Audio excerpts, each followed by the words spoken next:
Hi സുഹൃത്തുക്കളെ, ഞാൻ മുനീർ. ഓട്ടോക്കാരൻ വീഡിയോയിലേക്ക് ഏവർക്കും സ്വാഗതം. ഞാനിന്ന് പുതിയ വീഡിയോയുമായി വന്നിരിക്കുന്നത് നിങ്ങളൊക്കെ ആഗ്രഹിച്ചതുപോലെ ആപ്പെ CNG ഓട്ടോറിക്ഷയുടെ ഒരു റിവ്യൂവുമായിട്ടാണ് ഞാൻ വന്നിരിക്കുന്നത്. റിവ്യൂ എന്ന് പറഞ്ഞാൽ എറണാകുളത്ത് ആദ്യമായി ആപ്പെ CNG ഓട്ടോറിക്ഷ 2018 2019 ഓട്ടോറിക്ഷ ഇറക്കിയിട്ടുണ്ട്. ഈ 2018 19 വ്യത്യസ്തമായിട്ടാണ് 2021 ആപ്പെ CNG ഓട്ടോറിക്ഷ ഇറക്കിയിരിക്കുന്നത്. ഈ രണ്ട് ഓട്ടോറിക്ഷകളും തമ്മിലുള്ള ഒരു വ്യത്യാസമായിട്ടുള്ള ഒരു വീഡിയോയുമായിട്ടാണ് ഞാൻ വന്നിരിക്കുന്നത്. അതിനു മുമ്പ് നിങ്ങൾ എൻ്റെ വീഡിയോ കാണുന്നവർ സബ്സ്ക്രൈബ് ചെയ്യാത്തവരുണ്ടെങ്കിൽ ദയവ് ചെയ്ത് ഒന്ന് സബ്സ്ക്രൈബ് ചെയ്ത് വീഡിയോ കാണുക. വ്യത്യാസം എന്ന് പറഞ്ഞാൽ എൻജിനിലെ വ്യത്യാസമാണ്. 2018 എയർ കൂളറും 2019 വാട്ടർ കൂളറും ആപ്പയുടെ ഡീസൽ എൻജിനായ ഗ്രീവ്സിൻ്റെ എൻജിൻ ചില മാറ്റങ്ങൾ വരുത്തി, അതായത് ഹെഡിലും പിസ്റ്റണിലും ചില മാറ്റങ്ങൾ വരുത്തി CNG എൻജിൻ ആക്കി മാറ്റുകയായിരുന്നു. ഇപ്പോൾ 2021 തികച്ചും വ്യത്യസ്തമായി ആപ്പെ ഡീസൽ എൻജിൻ കൺവേർട്ട് ചെയ്ത് CNGയിലേക്ക് ആക്കിയ എൻജിൻ കംപ്ലീറ്റ് എടുത്തു മാറ്റി പിയാജിയോയുടെ കമ്പനിയായ തനി CNG എൻജിനാണ് 2021 ആപ്പ CNG ഓട്ടോറിക്ഷയിൽ കൊടുത്തിരിക്കുന്നത്. അതുമൂലം വളരെ കംപ്ലൈൻറ്റുകളൊക്കെ കുറയാൻ സാധ്യതയുണ്ട്. എന്നാൽ ഏകദേശം ഒരു 6000 കിലോമീറ്റർ ആയ വണ്ടിയുടെ റിവ്യൂ ആണ് കാണിക്കാൻ പോകുന്നത്. ഏകദേശം എല്ലാ കംപ്ലൈൻറ്റൊക്കെ നമ്മൾ അറിഞ്ഞു വരുമ്പോൾ എങ്ങനെയാലും ഒരു 30-35,000 കിലോമീറ്ററെങ്കിലും ഓടണം. എന്നാലും എൻ്റെ അഭിപ്രായത്തിൽ എൻജിനൊക്കെ നോക്കിയിട്ട് നല്ല പക്ക പെട്രോൾ എൻജിനിലാണ് CNG ചെയ്തിരിക്കുന്നത്. 2018 2019 ആപ്പ CNG ഓട്ടോറിക്ഷയ്ക്ക് എൻജിനിൽ ചില കംപ്ലൈൻറ്റുകളും അതുകൂടാതെ ഡീസൽ എൻജിൻ CNGയിലേക്ക് മാറിയത് മൂലം വൈബ്രേഷനും സൗണ്ടും ഉണ്ടായിരുന്നു. അതുകൊണ്ടായിരിക്കണം ആപ്പയുടെ 2018 2019 മോഡലുകൾ, അതായത് ഗ്രീവ്സിൻ്റെ എൻജിൻ CNGയിലേക്ക് മാറ്റിയ മോഡലുകൾ ആപ്പയെ നിർത്തലാക്കി പുതിയ എൻജിനായ പിയാജിയോയുടെ എൻജിൻ കൊടുത്ത് ഇപ്പോൾ ആപ്പ പുതിയതായിട്ട് ഇറക്കിയത്. എന്നാൽ നമുക്ക് ആ വീഡിയോയിലേക്ക് പോകാം. അയ്യോ, വീഡിയോ മാറിപ്പോയതല്ല കേട്ടോ, ആരും സ്കിപ്പ് ചെയ്ത് പോകല്. നല്ല മനോഹരമായ സ്ഥലം കണ്ടപ്പോൾ ഒന്ന് വീഡിയോ എടുക്കാൻ തോന്നിയതാ.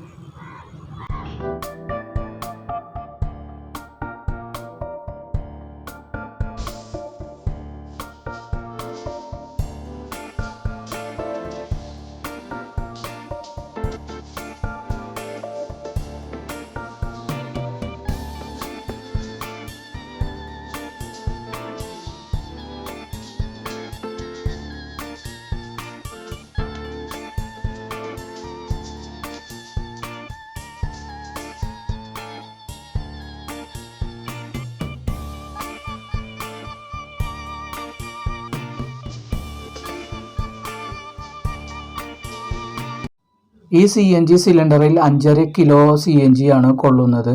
ഏകദേശം ഈ ഓട്ടോറിക്ഷ ഓടിയിരിക്കുന്ന കിലോമീറ്റർ 5000 ചില്ലാനം, എന്ന് വെച്ചാൽ 6000 കിലോമീറ്റർ ആകാറായിട്ടുണ്ട്. ഇതാണ് പിയാജിയുടെ പുതിയ മോഡൽ 230 cc എൻജിൻ. തനി പെട്രോൾ എൻജിനിൽ CNG കൊടുത്തിരിക്കുകയാണ്. അതുമൂലം നല്ല പെർഫോമൻസും പവറും അതിനനുസരിച്ച് മൈലേജും അതുകൂടാതെ സൈലൻറ്റും വൈബ്രേഷനും വളരെ കുറവായിരിക്കും. ഈ എൻജിൻ വരുന്നത് 230 cc എയർ കൂളർ എൻജിനാണ് വരുന്നത്. ഇതിൻ്റെ തന്നെ പിയാജിയോയുടെ 300 cc, അത് വാട്ടർ കൂളറും എയർ കൂളറുമാണ്. എനിക്ക് തോന്നുന്നത് നിരപ്പായ സ്ഥലങ്ങളിൽ 230 cc മതിയാകും എന്നാണ് എനിക്ക് തോന്നുന്നത്. മലമ്പ്രദേശങ്ങളിലൊക്കെ ആണെങ്കിൽ നമുക്ക് 300 cc തിരഞ്ഞെടുക്കാം. 230 cc-യും 300 cc-യുമായിട്ട് പൈസയിൽ വലിയ വ്യത്യാസം ഒന്നും ഇല്ലെന്നാണ് എനിക്ക് തോന്നുന്നത്. ഇതാണ് ബിജു. ഈ വണ്ടി 2 മാസമായിട്ട് ഓടിച്ചുകൊണ്ടിരിക്കുന്നത്. അപ്പോൾ ബിജുവിനോട് തന്നെ ചോദിച്ചു നോക്കാം ഈ വണ്ടിയുടെ പെർഫോമൻസും കാര്യങ്ങളും എങ്ങനെയുണ്ടെന്ന്. ഈ 5000 കിലോമീറ്റർ ഈ വണ്ടി ഓടിച്ചതിൽ ബിജുവിനോടുള്ള അഭിപ്രായങ്ങൾ നമുക്കൊന്ന് ചോദിച്ച് മനസ്സിലാക്കാം. ഏകദേശം 5000 കിലോമീറ്റർ ഈ ഓട്ടോറിക്ഷ ഓടിയല്ലോ. ഈ 5000 കിലോമീറ്റർ ഓടിച്ചപ്പോൾ എന്തൊക്കെ അനുഭവമാണ് ഉണ്ടായത്? പിന്നെ ഇതിൻ്റെ വലിയും കാര്യങ്ങളൊക്കെ എങ്ങനെയുണ്ട്?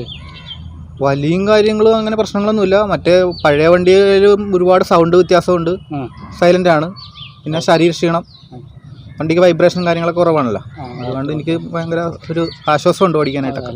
പിന്നെ മൈലേജ് എത്ര ഇട്ടുണ്ട്? മൈലേജ് ഒരു 40 പറ്റിയൊക്കെ വരുന്നുണ്ട്. ഇപ്പം സർവീസ് ഒരെണ്ണം വരെ കഴിഞ്ഞിട്ടുള്ളൂ. അപ്പോൾ കൂടുമായിരിക്കാം. പിന്നെ 2018 19 അപേക്ഷിച്ച് ഇതിന് സൗണ്ട് കുറവല്ലേ? ഇതിന് കുറവാണ്. അപ്പം അതൊക്കെ ഞാൻ ഒരു ചെറുതായിട്ടൊക്കെ നോക്കിയിട്ടാണ് ഈ മോഡൽ വന്നപ്പോൾ എടുത്തേക്കണത്. ഓരോ മോഡൽ ഇറങ്ങുമ്പോഴും അതിൻ്റെതായ വ്യത്യാസപ്പെടുത്തിയാലേ അവർ ഇറക്കുള്ളൂ. അപ്പം എനിക്ക് തോന്നുന്നു ഇത് ഈ ഇഞ്ചൻ പാജിയോടെ ഇഞ്ചൻ വെച്ച് വിജയിക്കും എന്നാണ് തോന്നുന്നത്. തനി പെട്രോൾ ഇഞ്ചനിലാണ് CNG അവർ കൊടുത്തിരിക്കുന്നത്. ഈ പുതിയ പാജിയോടെ ഇഞ്ചനിലേക്ക് മാറിയപ്പോൾ വൈബ്രേഷനും കുറഞ്ഞ് സൗണ്ടും കുറഞ്ഞ് അല്ലേ? ഓടിക്കാനും കുഴപ്പമില്ല. ശരീരത്തിനൊക്കെ ക്ഷീണം വളരെ കുറവാണ്. പിന്നെ ഡീസലിനെ അപേക്ഷിച്ച് വരുമാനം അതിപ്പോൾ എവിടെയെങ്കിലുമൊക്കെ അടുത്ത് പമ്പ് വരുമ്പോൾ ആ പ്രശ്നങ്ങളൊക്കെ തീരും. ഇപ്പൊ ഇവിടെ ഇത് നമുക്കിപ്പോൾ എരമല്ലൂരാണുള്ളത്. ഇപ്പൊ ഇത് എരമല്ലൂരത്തെ ഒരു ഓട്ടോറിക്ഷയാണ്. ഞാനിപ്പോ തുറവൂർ ചാവടി കിടന്നാണ് ഓടുന്നത്. നമുക്കിപ്പോ ഇന്ധനം നിറക്കണമെന്നുണ്ടെങ്കിൽ എരമല്ലൂർ പോകണം. അപ്പൊ അങ്ങനെ കുറച്ച് കിലോമീറ്റർ ചെറിയ പ്രശ്നങ്ങളൊക്കെ ഉണ്ട്. പിന്നെ ഇത് ഏത് ഷോറൂമിൽ നിന്ന് എടുത്തത്? ഇത് ആലപ്പുഴ ഷോറൂമിൽ നിന്ന് എടുത്ത്. പിന്നെ ആലപ്പുഴ ഷോറൂമിൽ നിന്ന് എടുത്തപ്പോൾ ഏതാണ്ട് 7000 രൂപ ഗിഫ്റ്റ് വൗച്ചർ. അത് നമുക്കിപ്പോ CNG അടിക്കാനായിട്ട് ഒരു മറ്റേ ATM കാർഡ് പോലെ കാർഡ് അവർ തന്നിട്ടുണ്ട് 7000 രൂപയുടെ. അത് തീരണവരെ നമുക്ക് ഉപയോഗിക്കാം. അതിന് വാലിഡിറ്റിയും കാര്യങ്ങളൊന്നും ഇല്ല.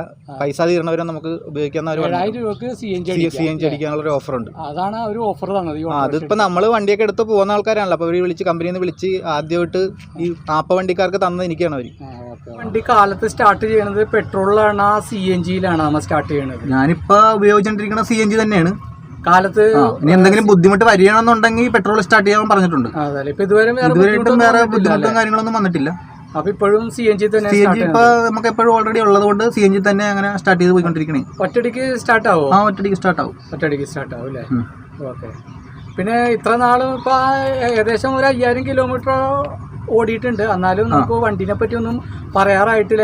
എങ്ങനെയായാലും ഒരു 30,000 35,000 കിലോമീറ്റർ അടിക്കഴിഞ്ഞാലാണ് ഏകദേശം ഒരു വണ്ടീനെ പറ്റി നമുക്ക് വിലയിരുത്താൻ പറ്റുള്ളൂ. എന്നാലും ഞാൻ ചോദിക്കുകയാണ്, ഈ 6000 കിലോമീറ്റർ ഓടിയിട്ടും വണ്ടി ഫ്ലൈ ഓവർ കയറാനും വല്ല ബുദ്ധിമുട്ടാ, അങ്ങനെ വഴിക്ക് വല്ല കുറവാ, അങ്ങനെ വല്ലതും തോന്നിയിട്ടുണ്ടോ? ഇല്ല, അങ്ങനെയൊന്നുമില്ല. നമ്മളിപ്പോ ഈ നാട്ടുമ്പുറം കൊണ്ട് ലോഡ് കാര്യങ്ങളൊക്കെ കയറ്റിയുള്ള ഓട്ടോണ് കൂടുതലും കിട്ടുന്നത്. അപ്പൊ അതിൻ്റെതായ കുഴപ്പങ്ങളൊന്നും കാണിച്ചിട്ടില്ല. പിന്നെ മിസ്സിങ് കാര്യങ്ങളോ ഒന്നും വന്നിട്ടില്ല. അതിപ്പോ നമ്മൾ ഈ CNGയും പെട്രോളും ആയിട്ടുള്ള സ്വിച്ച് ഒക്കെ ഉണ്ടല്ലോ, അതിപ്പോ അറിയാണ്ടൊക്കെ ചേഞ്ച് ചെയ്ത് പോയി കഴിഞ്ഞാൽ അങ്ങനെയുള്ള കുഴപ്പങ്ങളൊക്കെ ഉണ്ടാവും. അത് നോക്കണം ഇടക്ക്. ചേട്ടൻ 100% തൃപ്തനാണ്? എനിക്ക് കുഴപ്പമില്ല. ഞാൻ മറ്റേ വണ്ടി വെച്ച് നോക്കുമ്പോ 100% കുഴപ്പമില്ലെന്ന് പറയാം. എന്നുവെച്ചാൽ 2018 19 കുറച്ച് സൗണ്ട് കൂടുതലാണ്, വൈബ്രേഷനും ഉണ്ട് CNG ഇറക്കിയത്. എന്ന് വെച്ചാൽ അവര് ഡീസൽ എൻജിൻ തന്നെ കുറച്ച് കൺവേർട്ട് ചെയ്ത് CNGയിലേക്ക് മാറ്റിയ കാരണം കൊണ്ട് ആ ഡീസൽ എൻജിൻ്റെതായ കുറച്ച് സൗണ്ട് പോലെ CNG എൻജിനും സൗണ്ട് ഉണ്ട്, അതുപോലെ തന്നെ വൈബ്രേഷനും ഉണ്ട്. അതൊന്നും ഈ പാജിയോ ഇഞ്ചിൻ വെച്ചുള്ള ഈ CNG ഓട്ടോയിൽ ഇല്ല എന്ന് തന്നെ പറയാം അല്ലേ? കുഴപ്പമില്ല. ഇത് 230cc വണ്ടിയാണ്. പിന്നെ ഇതിൽ കൂടിയ 300cc വേറെ ഉണ്ട്. അപ്പോൾ 2 സിലിണ്ടറൊക്കെ ഉള്ള വണ്ടിയാണ്. അപ്പോൾ ആ 2 സിലിണ്ടറുള്ള വണ്ടികളെന്ന് പറയുമ്പോൾ അതിന് 5 ഗിയർ ഉണ്ട്. അപ്പോൾ നമുക്ക് ഈ 5 ഗിയർ ഇട്ടുണ്ട് ഇവിടെ ഈ നാട്ടുമ്പുറത്ത് കിടന്നിട്ട് ഓടാൻ പറ്റിയില്ല. അതുകൊണ്ടാണ് ഞാൻ അത് പിന്നെ താല്പര്യം. അതിന് ഇച്ചിരി വിലയും കൂടുതലാണ്. നമുക്ക് 300cc വേണ്ടത് വല്ല മലമ്പ്രദേശത്ത് കയറ്റവർക്കുള്ള സ്ഥലത്തൊക്കെ ആണെങ്കിൽ സ്ഥലങ്ങളിലൊക്കെ പറ്റുള്ളൂ. നമുക്ക് ഇവിടെ കിടന്ന് ഈ ഗിയർ 4 തന്നെ കഴിയില്ല. പിന്നെ അത് കാരണം 1 സിലിണ്ടർ എളി വണ്ടിക്ക്. മറ്റേതിനാകുമ്പോൾ 2 സിലിണ്ടർ ഉണ്ട്, പക്ഷെ 5 ഗിയർ ഉണ്ട്.